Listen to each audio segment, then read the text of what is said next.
Bonjour à toutes, bonjour à tous. C'est la première fois qu'il prend la parole depuis sa nomination en qualité de ministre conseiller aux infrastructures et au cadre de vie.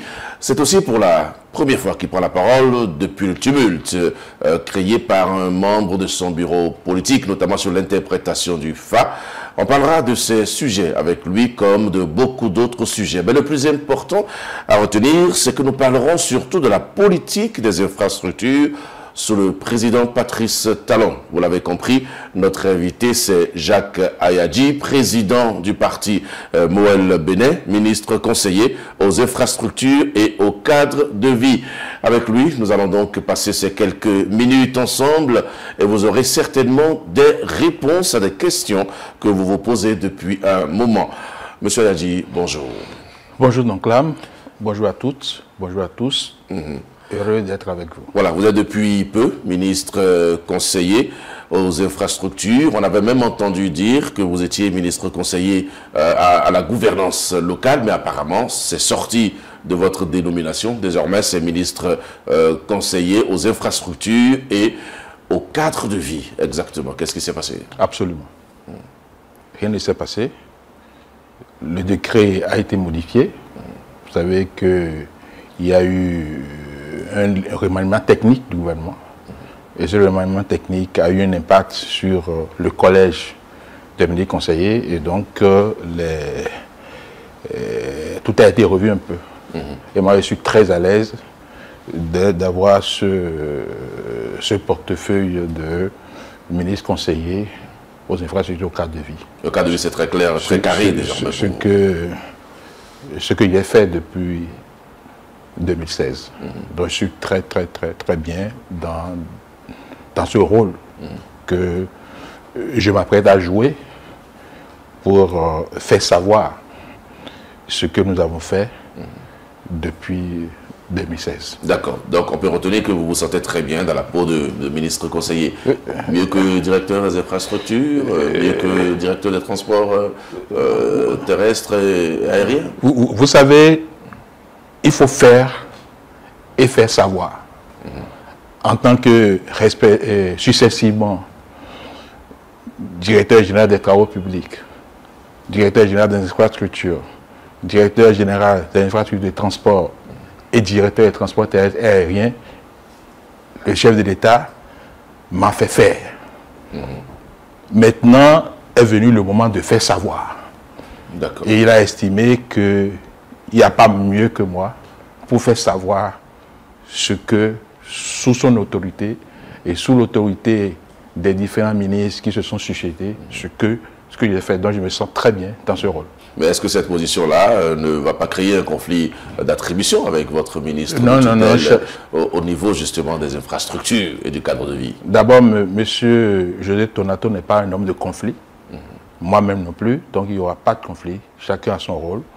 Moi, je suis chargé de mettre la lumière sur ce qui est fait, lui étant dans le guidon pour rester dans l'opérationnel, donc en ce qui concerne ce secteur des infrastructures et du cadre de vie. Donc il est dans l'opérationnel avec son cabinet, ses différents collaborateurs, et moi, je suis là pour mettre la lumière, pour faire savoir ce qui a été fait et ce qui continuera d'être fait jusqu'au 6 avril 2026, disons même jusqu'en mai 2026. Parce que si on tient compte de la nouvelle constitution, parce que nous allons travailler jusqu'à la dernière seconde que nous avons pour transformer ce pays. D'accord. Alors, monsieur Ayadji, nous allons parler justement des infrastructures. C'est le thème de cette émission, la politique des infrastructures sous Patrice Talon. Il faut reconnaître que beaucoup de Béninois pensent qu'un pays comme le nôtre, le Bénin, un pays sous-développé, les infrastructures ne sont pas la priorité. Qu'est-ce que vous répondez à ça? C'est qui? C'est vous? Vous avez fait un sondage qui... Nous avons posé la question aux gens. Évidemment, vous savez qu'on ne peut pas venir s'asseoir non plus ici, à parler avec vous sans demander les avis des uns des autres. Et même beaucoup de politiques pensent que les priorités devraient être l'éducation et la santé et non les routes. Donc, c'est ce que nous disons, vous le savez très bien. Il n'y a pas de vie. Je vais jusqu'à ce point. Il n'y a pas de vie sans mouvement. D'accord? Donc, il n'y a pas de vie sans mobilité. Il n'y a donc pas de vie sans transport. Vous êtes venu ici, chez moi, pour que nous puissions mettre en boîte cette émission-là. Si vous étiez immobilisé, vous ne pouvez pas venir ici. J'aurais pu faire ça par téléphone aussi. Hein. Et personne ne me verrait. Oui, d'accord, c'est possible aujourd'hui de vous voir, même par téléphone. Ah oui, mais la technologie a suffisamment avancé pour qu'on vous voit. De toute façon, vous ne pouvez même pas vous habiller sans mouvement. D'accord. Vous ne pouvez pas vous habiller, vous ne pouvez pas vous lever, prendre une douche sans mouvement. Il n'y a pas de vie sans mouvement. D'accord? Il n'y a pas de vie sans mobilité. Ceux qui ont dit que lorsque le transport va, tout va, que la route de développement passe par le développement de la route, oui. Ils n'ont pas dit ça au hasard. Il n'y a pas d'éducation sans mobilité. Il n'y a pas de santé sans mobilité.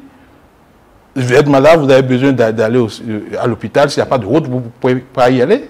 Vous êtes une femme enceinte, l'hôpital, vous l'avez identifié, mais il se fait qu'entre votre domicile et cet hôpital-là, il n'y a pas de route, vous ne pouvez pas y aller. Donc ceux qui disent ça, je ne veux pas être désagréable sur cette émission, c'est qu'ils n'ont pas compris. Expliquez-leur alors. Il faut le. J'ai déjà expliqué. Non, vous n'avez pas tout expliqué. Mais je dis, il n'y a pas de vie sans mouvement. Est-ce que vous êtes d'accord avec moi? Est-ce que c'est la priorité? Non, je vous demande. C'est moi qui vous pose des questions. Oui. Est-ce que la priorité aujourd'hui, c'est de construire des routes dans un pays où peut-être la santé et l'éducation sont des domaines qui souffrent? C'est tout. Je vous dis qu'une bonne politique d'éducation, une bonne politique de santé doit inclure la route. Parce que même pour construire une école, vous avez besoin de recruter une entreprise. Cette entreprise a besoin de se déplacer pour aller sur le site pour construire. Il a besoin d'acheminer les matériaux de construction sur le site. Il a besoin. Sans route, il ne peut même pas accéder au site pour construire le centre de santé. Sans route, il ne peut pas accéder au site pour construire l'école. Donc, il n'y a pas de politique à rédiger, à élaborer sans intégrer la mobilité. D'accord. Et vous savez très bien que c'est dans l'action que Dieu met son souffle. Bon, ça c'est pour les spiritualistes. Non, c'est pas fait spiritualité. Oui, même dans cette émission, oui. Bien qu'assis, nous faisons des mouvements. Donc, pour mouvoir, pour avoir la mobilité dans un espace humain, il faut les infrastructures. Que ce soit des transports aériens, que ce soit des transports maritimes, que ce soit des transports routiers, et des transports terrestres, oui. Que ce soit des transports fluviaux lagunaires, il faut en avoir dans une multimodalité, comme on le dit. Donc, expliquez à ceux-là qui n'ont pas compris qu'ils se trompent. Lorsque vous-même vous êtes dans l'agriculture et vous produisez, s'il n'y a pas de route, vous ne pouvez pas vendre, vous ne pouvez pas écouler vos produits, vous ne pouvez pas accéder au marché d'écoulement de vos produits. Et pourtant, en 2016, M. Hadji, le président de la République, au cours d'une de ses sorties, disait qu'on ne peut pas investir autant dans les routes, que le régime précédent a mobilisé tellement de milliards, environ 1200 investis dans des routes, et que ce n'était pas la priorité. Alors, qu'est-ce qui n'a pas marché entre-temps pour que le paradigme ait changé à ce point? Vous savez, moi, j'ai toujours mal pour ce pays, quoi. Parce que même quand on est un journaliste, aussi expérimenté que vous l'êtes, que je suppose que vous êtes là, on se trompe comme vous êtes en train de vous tromper. Oh, c'est pas simple. En fait, il s'agit des faits, M. Hadji. Quand on est journaliste, comme vous le dites, il y a les faits, il y a les commentaires. Jusque-là, je ne fais aucun commentaire. Mais même les faits, vous les avez... Je vous rappelle des propos tenus par le président de la République au cours d'une rencontre avec la presse qui parlait justement des lourds investissements qui ont été consentis par le régime précédent et qu'on ne peut pas mettre tout l'argent à construire des routes. Non. Ce que je dis là est clair. Je crois que les téléspectateurs nous suivent et ils ont compris que vous avez travesti les propos du chef de l'État. Non, écoutez. Allez-y. En tout cas, moi, je vous ai comme vis-à-vis. D'accord. Je vous ai comme... Je ne suis pas votre contradicteur. Non, pas du tout, comme Vous vis-à-vis... avez laissé ma personne et répondre aux questions que je vous pose. Bien sûr, mais Voilà. il faut que, s'il y a des erreurs dans les questions, parce que pour résoudre un problème, il faut bien le définir. Si vous définissez mal le problème, la résolution sera mauvaise. Donc, si vous me posez mal une question... Non, je ne vous pose pas mal une question, parce que même en technique d'interview, et ça je ne vous l'apprends pas, un journaliste peut prêcher le faux pour avoir le vrai. Mais moi, je ne suis pas journaliste. Moi, je vous le dis. Donc, vous êtes en train de prêcher le faux. Même en technique, non. Je dis, même en technique d'interview, on peut prêcher le faux pour avoir le vrai. Et puis, je vais aller plus loin. Un journaliste peut vous poser les questions les plus saugrenues possibles. Il ne vous répète que ce qui se dit dans l'opinion. Donc, laissez la personne du journaliste répondre aux questions qui vous sont posées. Moi, je vais restituer voilà, maintenant que ce que le président a dit devant vous, enfin devant la presse. Il a dit que lorsque vous avez 1200 milliards, vous n'investissez pas tout dans la route. Il faut prendre une partie et mettre dans la route et une autre partie mettre dans d'autres secteurs. Il a parlé de l'agriculture, il a parlé d'autres choses. Est-ce que vous avez l'impression qu'aujourd'hui, depuis 2016, que tous les moyens que nous avons, nous les mettons dans la route? Répondez. Mais non, répondez à vous. Non, tous les secteurs sont pris en compte. Tous les secteurs. Il n'y a aucun secteur aujourd'hui, depuis 2016, qui soit laissé et pour compte. Il y en a. Vous parlez des journalistes, la presse vous dira que c'est un secteur qui a été laissé pour compte. Oui, bon, on souffert de quoi? De sa situation. De toutes les façons. Quand on parlait tout à l'heure, vous avez parlé de l'éducation, vous avez parlé de la santé. Si vous laissez, vous avez parlé de l'agriculture, vous avez parlé du numérique, vous avez parlé de ceci, de cela. Est-ce que vous avez l'impression qu'on est laissé de côté des secteurs, n'est-ce pas, pour s'occuper rien que de la route? Et votre question me permet de revenir sur, j'aime pas trop le mot intoxication, mais je ne trouve pas un autre mot pour l'instant. Ça ne nous dérange pas. Le régime passé n'a pas laissé 1200 milliards que l'actuel régime a réorienté sur d'autres projets. C'est faux et archi faux. Qu'est-ce que le président a dit concrètement le jour-là, M. Ali, puisque vous êtes en train d'arrondir les angles? Ce qui s'est passé, d'arrondir les angles, c'est vous qui le dites. Ce qui s'est passé, c'est qu'à la veille du départ de l'ancien régime, ils ont lancé une procédure de scienture de différents marchés d'aménagement routier pour un montant cumulé de 1200 milliards. Avec pour socle le préfinancement direct par les entreprises. Ça veut dire que le régime a identifié un certain nombre d'entreprises et leur a dit, moi j'ai l'ambition de faire telle route, je n'ai pas les ressources propres pour le faire, mais je vous demande d'aller mobiliser ces ressources-là pour pouvoir exécuter ces travaux-là.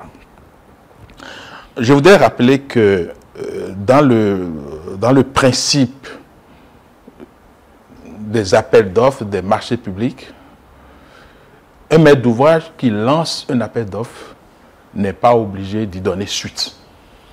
Et c'est écrit noir sur blanc dans les dossiers de consultation.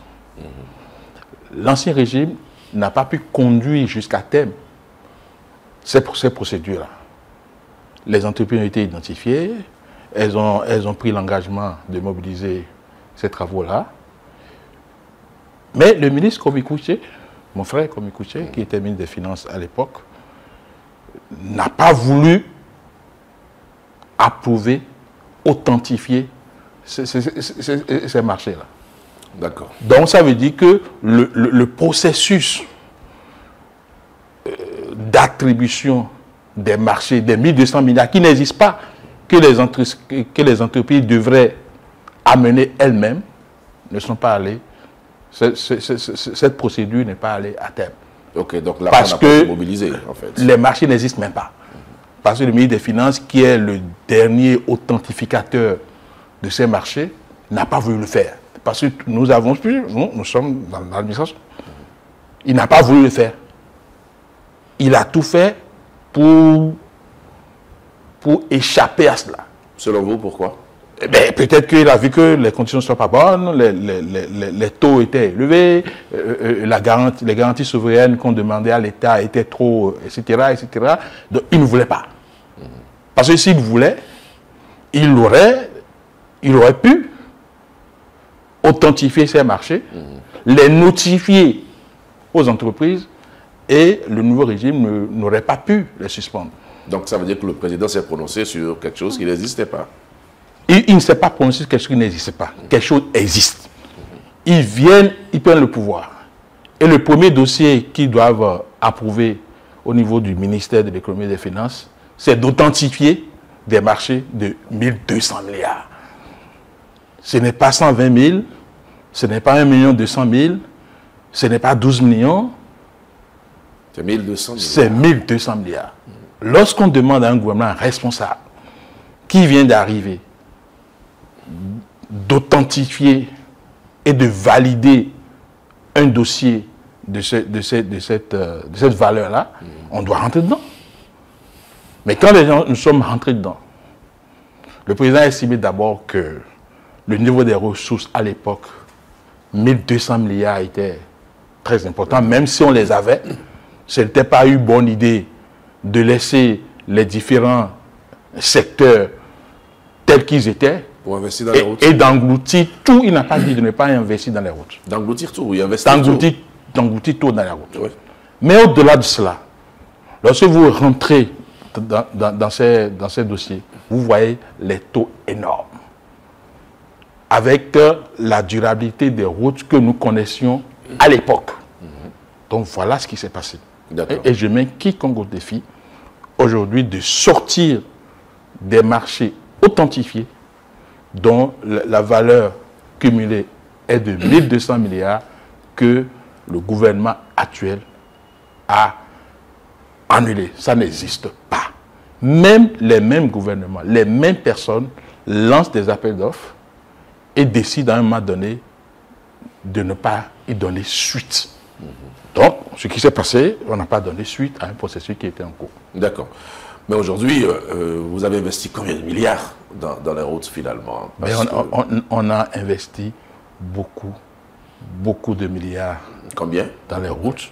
Non. Parce que ça aussi, ça veut dire moi je ne vais pas. La question de savoir vous pouvez poser toutes les questions. Vous avez investi combien et qu'il faut. Nous avons investi beaucoup de milliards dans les routes. Nous savons que vous avez investi et beaucoup de milliards dans d'autres secteurs. Dites-nous combien? Non. Pourquoi c'est des données. Moi, je ne suis pas un rigolo. Je ne suis pas venu sur un plateau lancer des chiffres alors que je n'ai pas fait une sommation avant de venir ici. Mais vous saviez que vous veniez sur un plateau. Eh bien, je ne suis pas. Je ne savais pas que je suis venu sur un plateau pour donner et combien nous avons. Je vous ai dit que nous avons investi beaucoup d'argent dans la route. D'accord. Nous avons fait, pour des travaux achevés à ce jour, nous avons fait 2000 et quelques kilomètres de route bitumée. Et il y en a beaucoup plus, sinon autant, qui sont en cours de démarrage ou en cours d'exécution.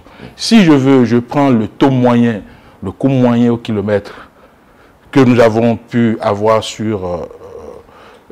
dans cette période-là, qui est de l'ordre de 700 à 800 millions le kilomètre.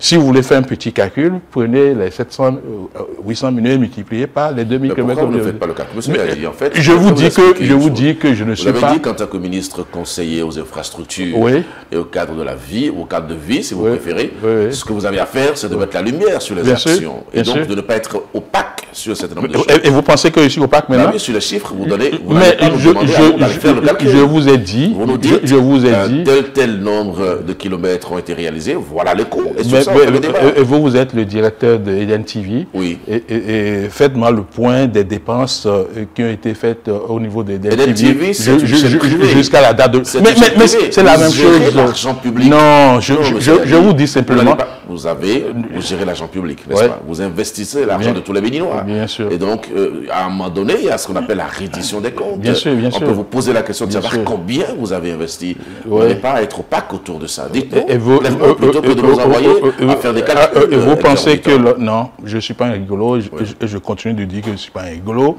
Je ne vais pas donner un montant ici sur le plateau alors que je ne me suis pas préparé pour le faire. Je voudrais dire simplement que pour les travaux achevés à date, c'est que nous avons fait environ 2070 km de route et le coût moyen kilomètre est de l'ordre de 700 à 800 millions de kilomètres. Tout le monde peut faire.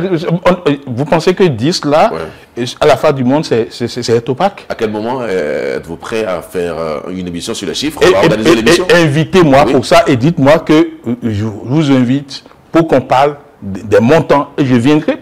C'est des marchés publics. Les marchés publics qui sont... Les contrats doivent être publiés. Si vous voulez voir les contrats, vous savez où aller les voir. Où?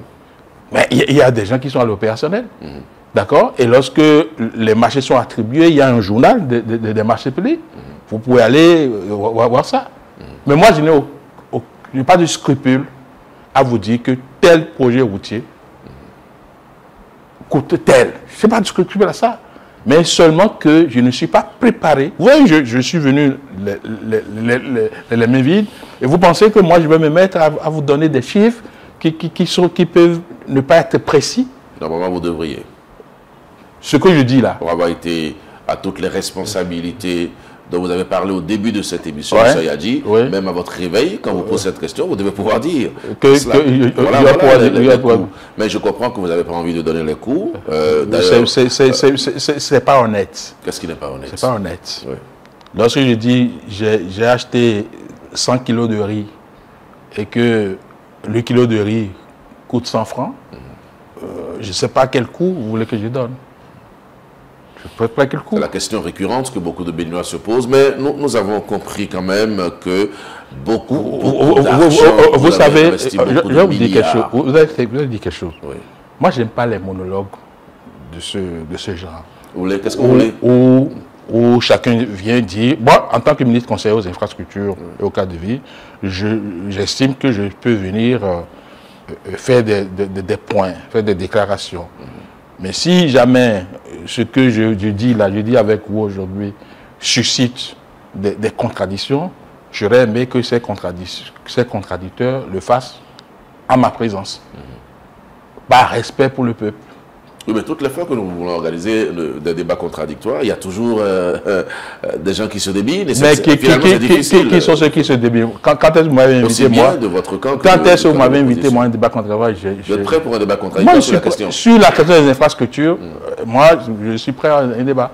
D'accord. Sur n'importe quel aspect, parce que, vous savez, il y a beaucoup de non-sachants qui parlent de tout. Tout le monde ne doit pas parler de tout dans un pays. Lorsque vous allez dans les pays organisés, même dans les formations politiques, il y a des spécialistes maison. Et lorsqu'on veut parler de tel aspect, de tel domaine, c'est telle personne qui prend la parole. Au Bénin, n'importe qui parle de n'importe quoi. C'est pas bon. D'accord. On dit que oui, les routes sont chères, etc. Bon, voilà, etc. Parce que vous ne communiquez pas sur les coûts. Mais on ne va pas refaire ce débat, M. Yadji. Je vais vous dire une chose. Oui. Les gens disent que bon, le coût au kilomètre était de temps. Oui. Et aujourd'hui, ce coût au kilomètre est de temps. Oui. Sans preuve, sans rien. D'abord, lorsqu'on parle de coût au kilomètre d'une route, c'est une aberration. Ça n'a aucun sens. Quel est le vrai sens? Qu'est-ce qu'on devrait dire? Non, parce que chaque route, quel est le prix d'un costume? Donne-moi le prix d'un costume. De costume. Voilà. Donne-moi alors le prix unitaire d'une voiture. Je ne suis pas un vendeur de voiture. Oui. Donc, vous êtes un spécialiste. Vous savez, On ne peut pas donner le coût kilomètre d'une route sans préciser la nature de cette route, la qualité de cette route, justement en venir sa durabilité. On allait en venir. D'accord? Je suppose un instant qu'à un moment donné, on fait des routes peut-être à 100 francs le kilomètre pour rentrer dans cette définition aberrante dont je parle, qui est quand même dans une compréhension du commun des mortels. On fait une route à 100 francs, à 150 francs le kilomètre, mais c'est une route, bon, 5 ans après, c'est déjà parti, il faut réinvestir 150 francs pour refaire la route, 5 ans après c'est parti, il faut... Un autre gouvernement vient, il fait des routes, mais il le fait peut-être à 200, à 225 francs le kilomètre, mais c'est des routes qui durent 15, 20 ans. Vous faites quel choix quand vous êtes dans un pays pauvre? Que la qualité des routes actuelles diffère de ce qu'on avait auparavant. Mais c'est pas moi qui le dis, c'est un fait, c'est un secret de polichinelle. Et bien entendu, vous savez qu'une route, c'est une structure de la route, une structure de la chaussée. La structure de la chaussée, c'est les couches successives que vous avez dans la chaussée, de la base jusqu'à la couche de roulement. Nous savions ce qui se faisait. Et mes propos ne sont pas destinés à critiquer ce qui se faisait. Qu'est-ce qui se faisait? Mais ce qui se faisait, on faisait, comment on appelle, et la couche de fondation, et la couche de base comment on appelle, en matériaux latéritiques, non, ou en secteur, la couche de base étant naturelle, la couche de fondation étant naturelle sur une épaisseur de 20 cm à peu près. La couche de base, on prend le même matériau, on peut l'améliorer au ciment. Et puis, au niveau du roulement, on fait du gravillonnage. Comme les gens le disent, et comme on appelle dans la population, et non font doigt, il a dit. Mais vous étiez là, M. Yazid. J'étais là. Je dis, ce que je dis, je pense qu'il faut, vous prenez la patience. Non, je suis patient. Vous prenez la patience de m'écouter. J'ai dit que mes propos ne sont pas de nature à critiquer ce qu'il faisait. Parce que une politique, c'est une vision. Les financements qu'on avait avant, les financements classiques qu'on avait chez les bailleurs traditionnels, c'est que lorsque vous voulez aménager une route pour la première fois, les gens vous imposent une structure donnée. Notamment, ils n'acceptent pas qu'on fasse autre chose que l'enduit superficiel, ce que j'appelle le gravillonnage. Lorsque quelqu'un veut vous donner son argent et dit que c'est ce que je veux que vous fassiez, parce qu'il a intérêt, je ne veux pas créer des problèmes diplomatiques, on revienne souvent pour faire ça, eh bien, on ne va pas critiquer ceux qui étaient obligés de faire ça et qui livrent à la circulation des routes qui nécessitent un entretien rigoureux avec l'inexistence des moyens pour cet entretien-là. Et c'est ça qui fait que vous faites une route, quelques années après, ça se dégrade, et puis vous êtes obligé de reprendre. Le président Patrice Talon est venu au pouvoir. Il a dit qu'il ne veut plus en entendre parler. Il a dit que quand vous êtes pauvre, vous faites quelque chose de durable. Il a dit niet à l'industrie superficielle. Et donc,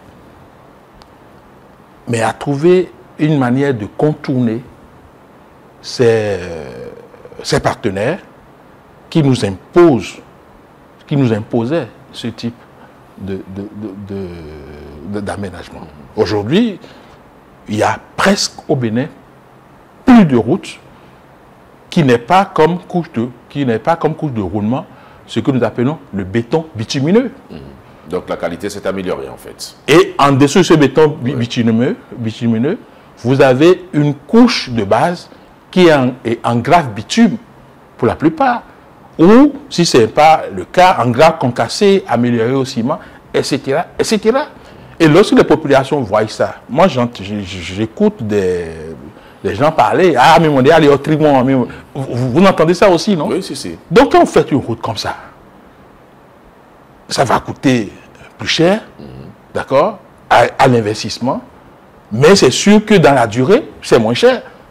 Parce qu'au lieu de revenir tous les 3 ans, tous les 5 ans, reprendre la même route au coût au kilomètre qui est acceptable par ceux qui parlent, ils n'ont qu'à développer ça sur la durée de vie des routes que nous faisons aujourd'hui, qui font 15 ans, 20 ans et plus, pour voir que un pays pauvre, c'est comme ça il se comporte. Et c'est donc pour ça que le président... C'est comme quelqu'un qui, pour s'habiller, va acheter ce qu'on appelle le TV, là.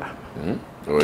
Quand il va acheter le TV, la première fois quand il va mettre ça dans l'eau, etc., s'il fait bien le calcul, au lieu d'avoir 1000 TV, il vaut mieux un Tigan, et puis bon, voilà. Mais il y a des Tigans aujourd'hui qui ne durent pas tant que le TV dure. Non, le président a mis au niveau de chaque secteur des gens, des sachants, des gens rigoureux. Je voudrais que vous me citez un exemple de route que nous avons réalisée qui soit, n'est-ce pas... Est-ce que c'est pour ça que le président dit aujourd'hui que la route fait manger? Mais la route, on a des fois, vous revenez sur un débat qui est déjà fait dans... On n'a que 52 minutes. Je vous pose une question. Et vous revenez sur des choses qui sont déjà vidées. Non, parce que, vous savez, le président a dit dans son discours, ça, tout le monde l'a entendu, qu'il y a beaucoup de gens qui disent que... On ne mange pas la route, la route fait manger. Bien sûr, je vous demande si c'est pour ça que le président dit que la route fait manger. Donc le débat avance, monsieur Ali. La route fait manger. Ben voilà. Et on n'a pas besoin de l'avoir entendu de la bouche du président pour le savoir. Vous aussi, vous savez que ça fait manger. Mais des acteurs politiques ont réagi. Non, les acteurs politiques... On dit clairement que ça fait manger. Ça fait manger parce que ça coûte 3 fois plus cher qu'avant. Non, vous savez, voilà. Appelez-les. Appelez-les. Moi, je suis prêt. Parce qu'il faut déconstruire ces choses-là. Les gens viennent, ils font face à vous, vous avez fait ENA, vous êtes un littéraire. Bon, ils viennent vous raconter leur vie. Mais il ne s'agit pas de moi. Non. Ce qui a été dit, c'est pas devant moi. Mais vous serez... Non, c'est dit partout. Oui, voilà. Mais moi, je veux les voir. Vous voulez déconstruire ça? Non, je veux restituer les choses. Je viens vous démontrer que quand vous faites une route à 150 francs le kilomètre, et vous êtes obligé de dépenser 150 francs tous les 3 ans, tous les 5 ans, d'accord? À côté, vous faites une route à 200, 225 francs le kilomètre, mais il faut attendre 15 ans, 20 ans pour revenir là-dessus. Je pense qu'il faut faire le choix. Les routes que nous construisons aujourd'hui sont les routes les moins chères possibles depuis qu'on fait des routes. Les moins chères? Bien sûr. Vous n'êtes pas en train de vous contredire. Vous disiez tout à l'heure que ça a un coût. Vous avez expliqué pourquoi ça a ce coût-là. Et vous revenez pour nous dire que c'est... Vous savez, moi, je ne sais pas... Depuis qu'on construit des routes, monsieur a dit, vous n'avez pas été cohérent. C'est que je n'ai pas été cohérent dans votre référentiel. D'accord? Mais moi, je suis dans une cohérence imparable. Je dis, je construis une route à 225 francs le kilomètre. C'est une naissance, c'est une caricature. Et la route, là, ça a une durée de vie de 15 ans. D'accord? 20 ans. Et au-delà. Mais quelqu'un d'autre construit la route à 150 francs le kilomètre. Mais tous les 5 ans, il faut qu'il investisse 150 francs. D'accord? Qu'est-ce qui est moins cher entre les deux? Donc, j'ai dit, la route peut paraître plus chère à l'investissement. Mais, comment on l'appelle, dans la durée, c'est moins cher. Les gens pensent, par exemple, que les routes qui sont revêtues en pavé, si on fait un micro-trottoir tout de suite, ils vont vous dire que ces routes doivent coûter moins cher que les routes en bitume. C'est faux. ça coûte moins cher que les routes en bitume dans la durée. Parce que lorsque vous mettez le pavé là, vous voyez l'épaisseur du pavé, c'est à 11, 13 cm et c'est du béton. C'est comme une dalle que vous mettez. Seulement que lorsque la route en pavé, qui est chère au début, s'affaisse en dessous, vous venez, le pavé est là, vous enlevez, d'accord, vous reprenez la base et vous remettez les mêmes pavés. Donc dans la durée, c'est moins cher. Mais à l'investissement, ça peut paraître cher. Alors, monsieur a dit, comment vous, je veux dire, comment vous sortez de priorité en termes d'investissement en infrastructure? Est-ce que vous priorisez une région à une autre? Quels sont les éléments sur lesquels vous prenez la décision de faire telle infrastructure plutôt que telle autre? Non, mais vous avez la réponse à la question. Est-ce que vous pouvez donner une région au Bénin qui ne soit pas impactée par la politique des infrastructures? Répondez à ma question. Non. Un développement, c'est un développement équilibré de tout le territoire. On investit partout. C'est vrai que toutes les routes n'ont pas les mêmes valeurs économiques. On peut sentir que certaines routes reçoivent plus d'attention que d'autres. Il y a certaines régions du pays qui se sentent... Moi, je ne parle pas de régions. Je parle de valeurs économiques de routes. Oui. D'accord? Vous avez les corridors, par exemple, qui sont des routes inter-États, qui sont des routes qui connectent le port autonome de Cotonou au pays de l'Interland. Eh bien, on doit quand même mettre une attention à ces routes-là. On n'a pas les moyens de faire toutes les routes au même moment. Donc on est obligé de faire les unes après les autres. Parce que j'ai déjà entendu, lorsque je vous rapporte les choses, vous n'allez pas les rapporter à ma personne, encore une fois, M. Yadi. Non, pas du tout. Mais j'ai déjà entendu dire, dans le Monokoufo, par exemple, que c'est un département qui n'a pas connu vraiment des routes comme on aurait connu ailleurs. Certains en parlent de plus en plus. C'est un exemple que je vous donne. Oui, mais vous savez, chacun attend son tour. C'est l'individualisme à outrance qui nous caractérise dans notre pays. Du régime finissant. Qui fait, mais le Bénin est éternel. Même si les travaux ne sont pas achevés, d'accord? Ouais. Lorsqu'on a lancé déjà des travaux pour relier l'arrondissement, même si de façon pratique, les travaux ne sont pas achevés avant la fin du mandat, ça ne veut pas dire que comment on appelle, l'engagement n'a pas été tenu. Parce que les marchés signés, les entreprises sont mobilisées, les travaux sont en cours, ils vont s'achever. Comment vous entretenez tout ça? Est-ce que vous faites les routes, les infrastructures, et puis après vous... Non. Vous savez, le président de la République, il est rigoureux sur l'entretien. Parce que lorsque vous faites la route, et vous laissez la route à elle, mais la route, qui vient d'être construit, c'est comme un bébé qui est né. Si vous ne l'entretenez pas et vous attendez qu'il tombe malade avant de vous allez le perdre. Vous ne sortez pas la nuit à Cotonou? Vous sortez la nuit? Vous ne voyez pas, même quand la moindre goutte de sable tombe sur les routes, on est en train de les désensabler. Parce que les gens n'ont pas idée de l'importance du désensablement qu'on fait. Parce que lorsque vous laissez le sable s'entasser sur la route et qu'il pleut, ce sable-là, il garde l'eau et l'eau s'infiltre progressivement dans la structure de la route. Et l'eau étant le pire ennemi de la route, si vous voulez détruire une route, c'est facile, hein, vous n'avez pas besoin de prendre une pioche et du tout, mettez de l'eau sur la route. Donc, il faut mettre la route hors d'eau à tout moment. Donc, rien que cela, là, nous sommes en train d'enlever le sable. Nous sommes en train de curer les caniveaux pour que lorsque l'eau tombe sur la route, qu'elle s'écoule dans les caniveaux et qu'une fois que dans les caniveaux, que ça soit drainé dans les exutoires, mais c'est important. Donc, si vous voyez déjà ça, ça veut dire que l'entretien, on ne construit pas pour laisser. Parce que si vous construisez, vous laissez, une route a un cycle de vie. Et dans le cycle de vie de la route, il y a un comportement à avoir pour que Si vous avez construit votre route pour 15 ans, pour 20 ans, qu'elle dure ces 15 ans, ces 20 ans-là? Quel est ce cycle de vie-là? Le cycle de vie commence par l'entretien courant. L'entretien courant, c'est l'entretien que vous mettez en œuvre dès la mise en route de la route.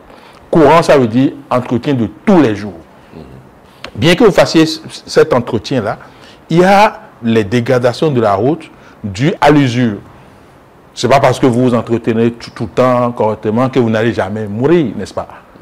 Donc, vous faites l'entretien courant, mais tous les 5 ans ou bien à une période, il y a ce qu'on appelle l'entretien périodique.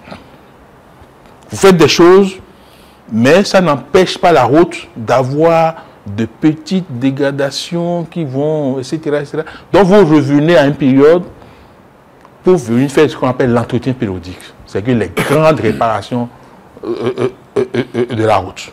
Et à cet entretien périodique, on peut décider aussi de faire les réparations de façon à ramener la route à son état initial pour lui redonner un nouveau délai de 15 ans ou de 20 ans. Si vous finissez l'entretien périodique, il y a ce que nous appelons la réhabilitation.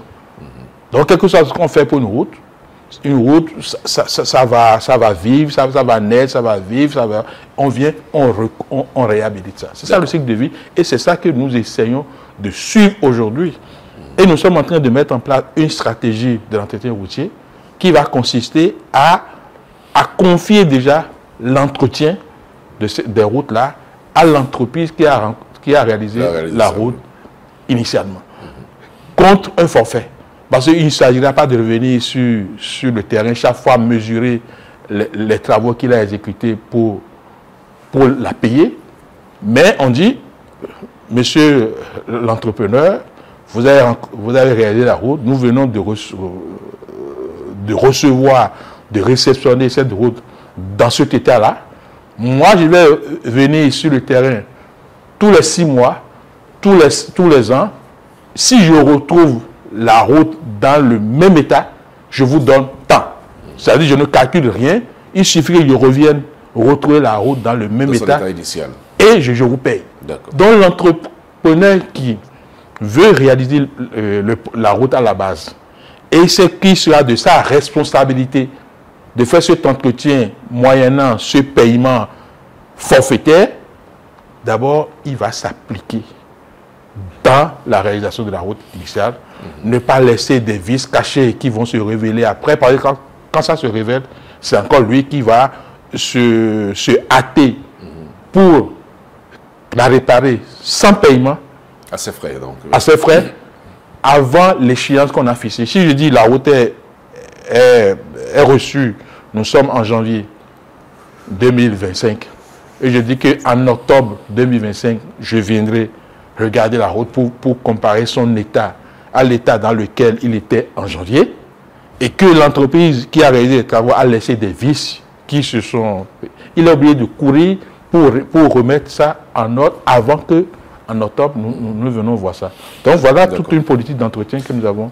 D'accord. Sur la question des infrastructures, M. Ayadi, il y a tant et tant à dire, mais je ne veux quand même pas vous laisser repartir de ce plateau sans parler politique avec vous, parce que en dehors de votre casquette de ministre conseiller aux infrastructures et au cadre de vie, vous êtes président de partis politiques, notamment Moël Bénin. Votre parti a été secoué cette semaine par une prise de position d'un membre directeur de Moël Bénin, notamment votre camarade Kofi Aza, qui a eu une interprétation du FA, au point où certains acteurs vous ont demandé de le sanctionner au sein de votre parti politique.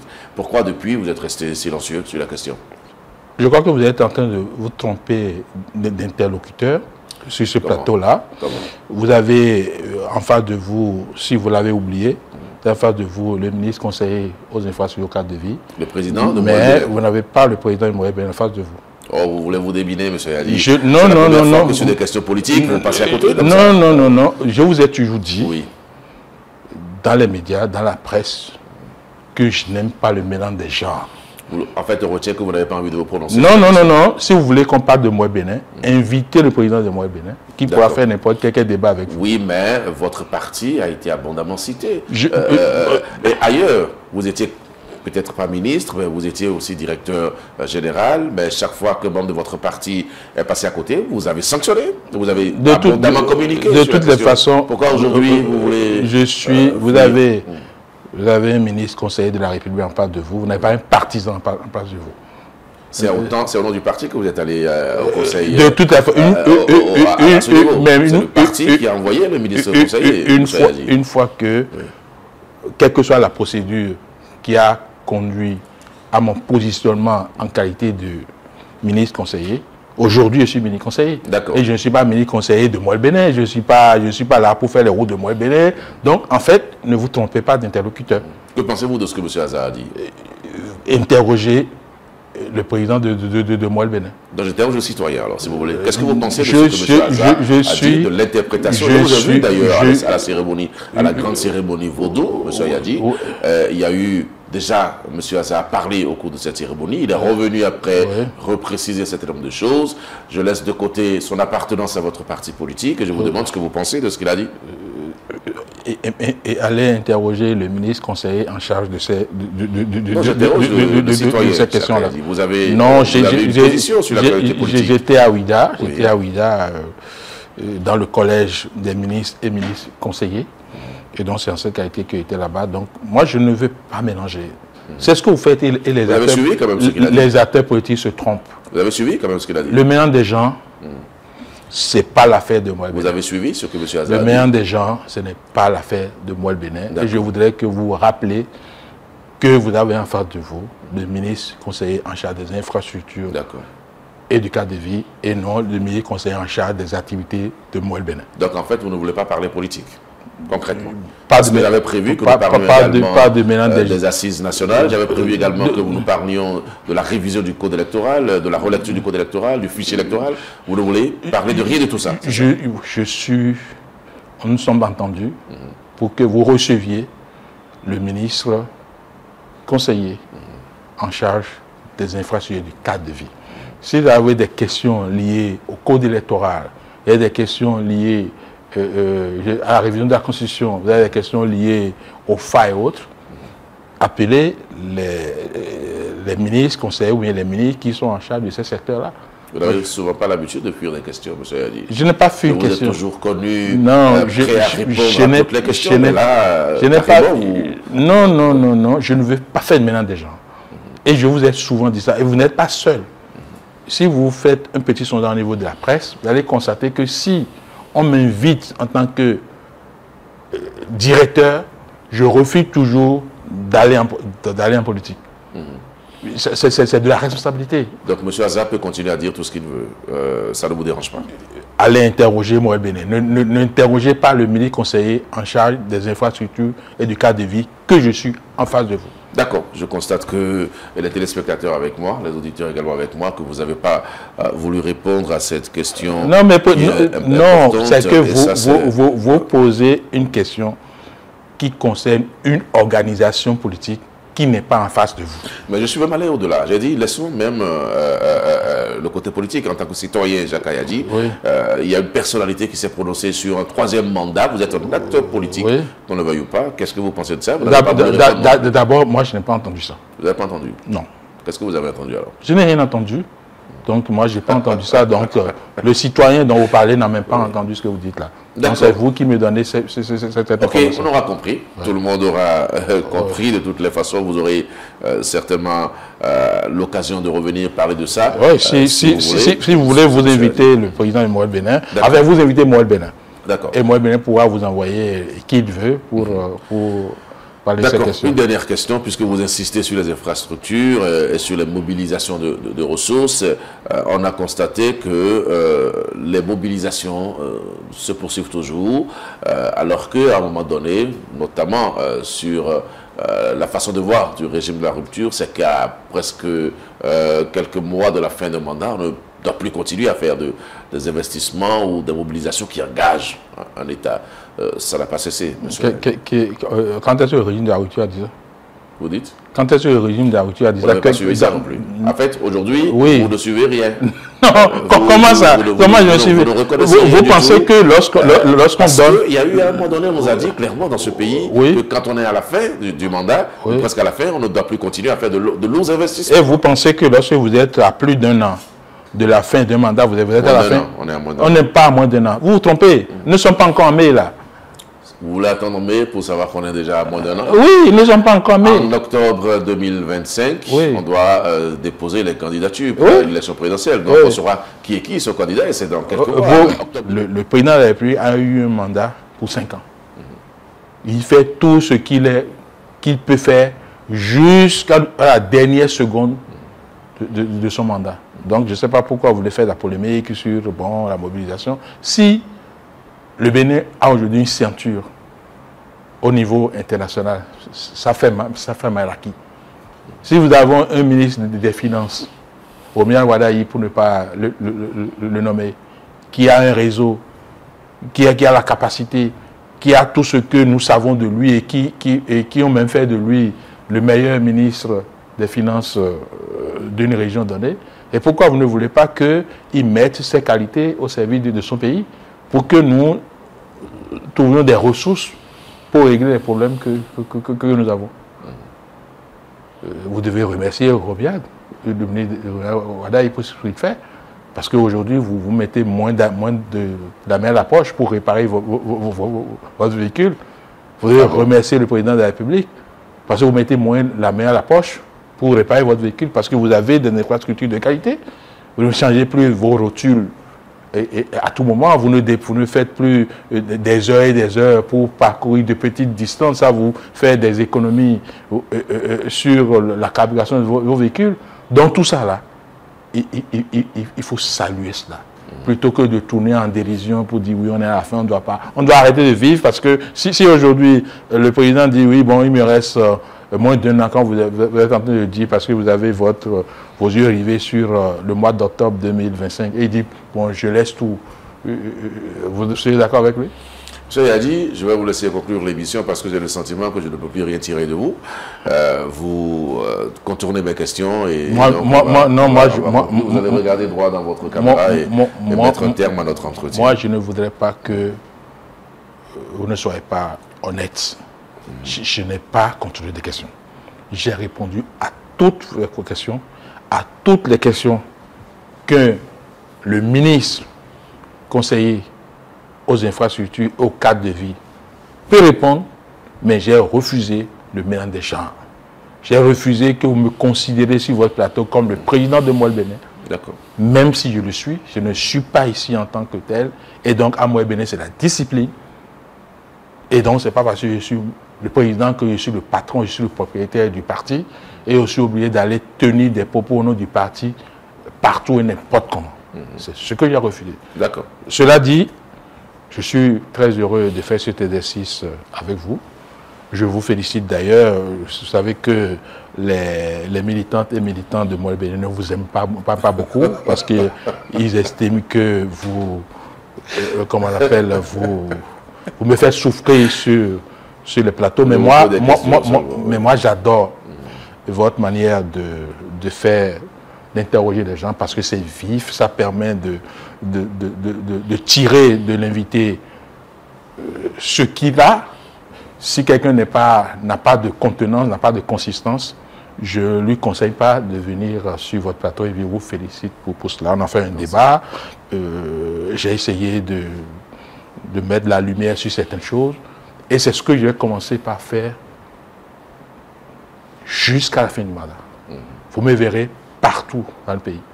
Vous promenez un peu dans le pays. Promener, c'est vous qui utilisez ce mot-là. Ça vous dérange, mais non, ça ne me dérange pas, vous ne dérange pas, mais je serai sur tous les choses. Vous faites la propagande maintenant. Pas la propagande, je vais mettre la lumière. Parce qu'en fait, nous avons été habitués à quelque chose, par le passé.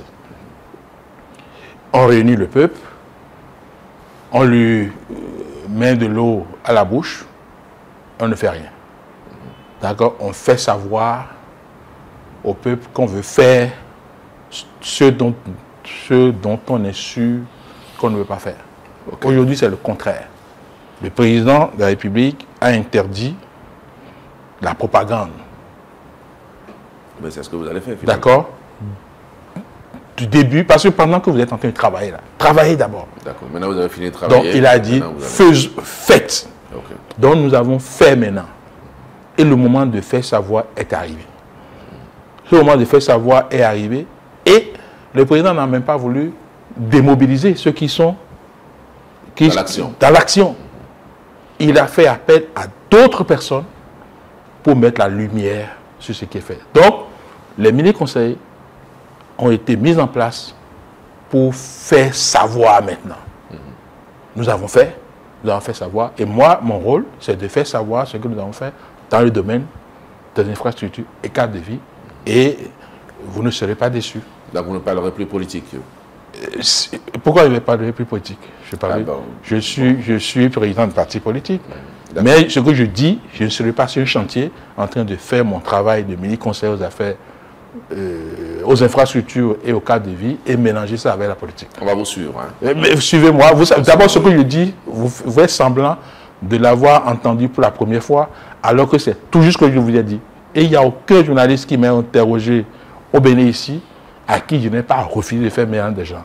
Si on m'invite en tant que membre, en tant que Moël Bénin, je ne parle jamais d'infrastructure. Parce que c'est une escroquerie. Il faut que les acteurs politiques, comme on appelle, se disciplinent un peu. Et c'est ce que moi je veux faire.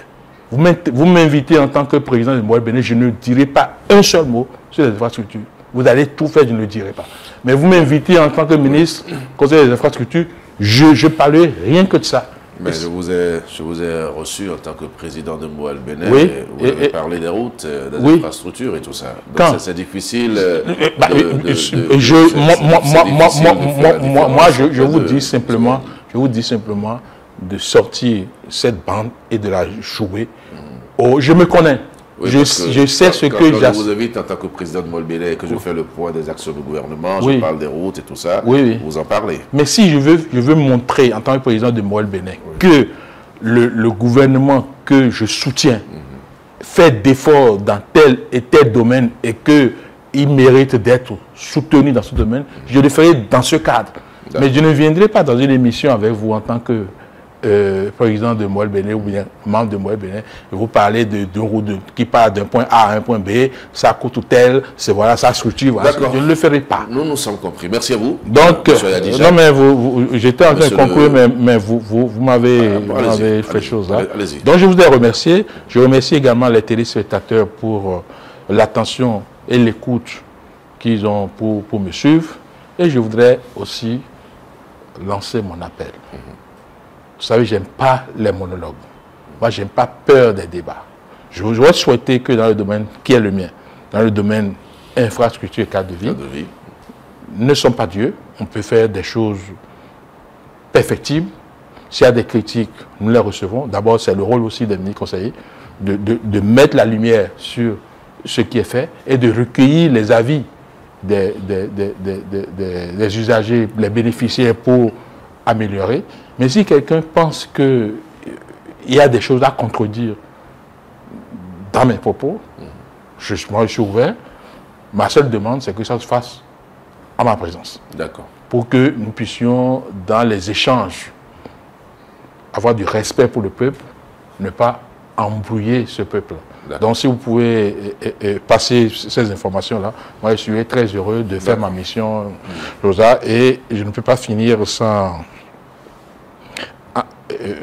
avoir un mot en direction de nos forces de défense et de sécurité. D'abord, un mot de compassion, de solidarité et de proximité avec l'ensemble du pays béninois, avec le chef de l'État en sa qualité de chef suprême des armées, et à l'ensemble des forces de défense et de sécurité publique pour dire que le Bénin restera debout et cette compassion, cette solidarité et cette proximité vont également à l'endroit et surtout des familles de nos soldats tombés sur le champ d'honneur.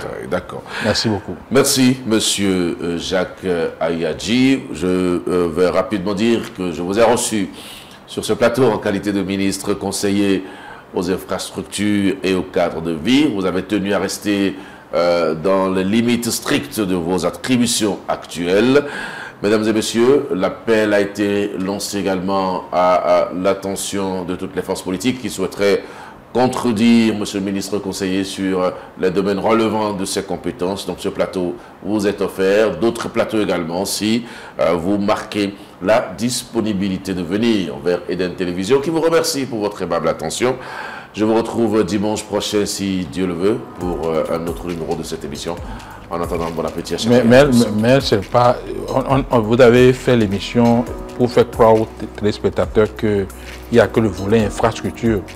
Dans l'infrastructure cadre de vie, il y a un grand domaine cadre de vie. On n'en a pas abordé aujourd'hui. Je crois que le moment viendra où on abordera ça. D'accord. Il ne faut pas que les gens retiennent que M. Ayadi, il est l'homme des infrastructures routières. Vous êtes aussi l'homme du cadre de vie. Cadre de vie, voilà. D'accord. Donc, vous marquez votre disponibilité. On peut revenir à tout moment. Bien sûr, bien sûr. D'abord, c'est mon travail maintenant. C'est-à-dire, le travail, c'est d'être sur le terrain, d'être sur les médias pour mettre la lumière sur ce qui est fait dans ce domaine.